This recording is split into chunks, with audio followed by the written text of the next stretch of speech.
Mudra. So we will do an extra half an hour, then we terminate.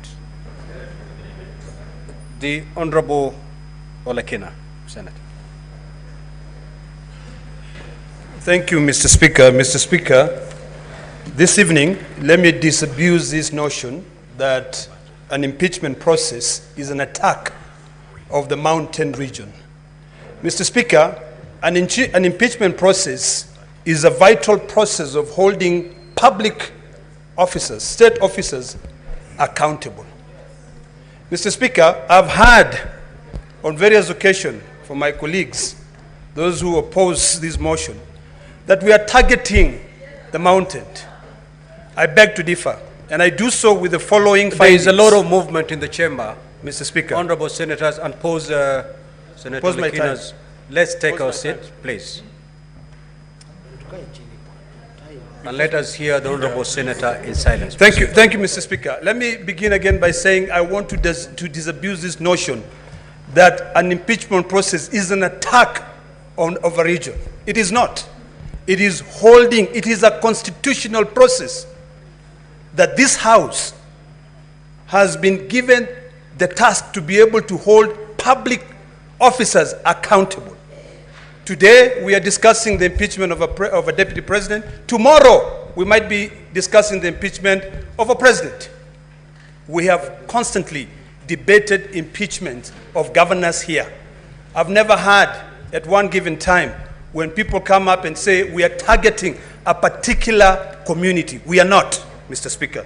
Mr. Speaker, we have been entertained this afternoon or the last 2 days with the defense alleging that the shareholding utterances made by the deputy president is that he was referring to the shareholding of a coalition agreement.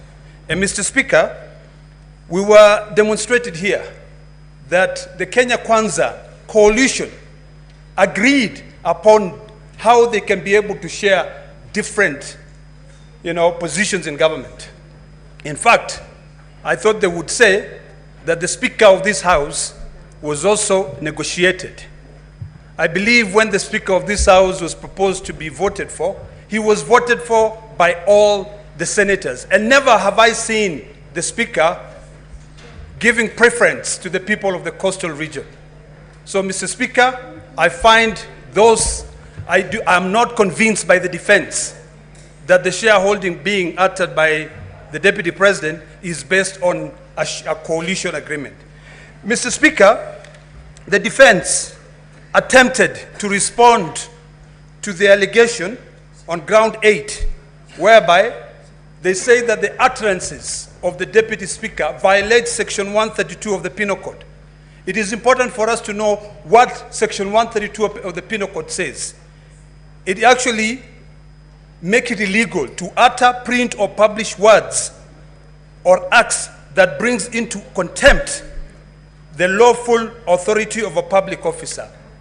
The decision made by Justice Esther Maina in her capacity as a judge of the High Court is protected by the position that she holds.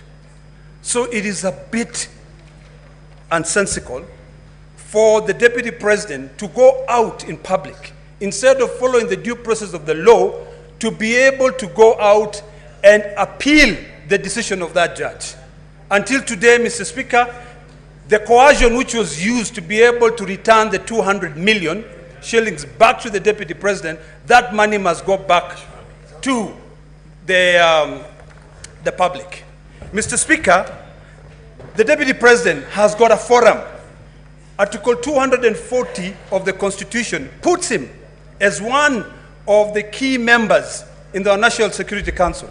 He has got a forum to be able to go out there and express his dissatisfaction with the NIS. When he calls a press conference and outright says that the Director General of the National Intelligence has completely brought that service into a halt, he was exposing the secrets of this country, and what he was doing is that he was actually saying that we have got no control.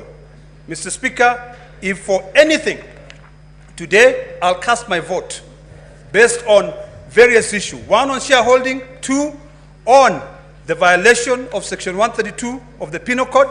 Three, on the issues of coercion. I listened to the gentleman from Kempsett this afternoon when he said that he had to sit for hours at ESCC to be able to come out with one billboard.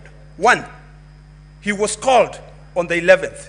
When the defense were trying to justify that, instead of actually reading the recommendation made by the Senate, they were going through the submissions of one of the witnesses who appeared before my Committee of Health. So, Mr. Speaker, I'm convinced.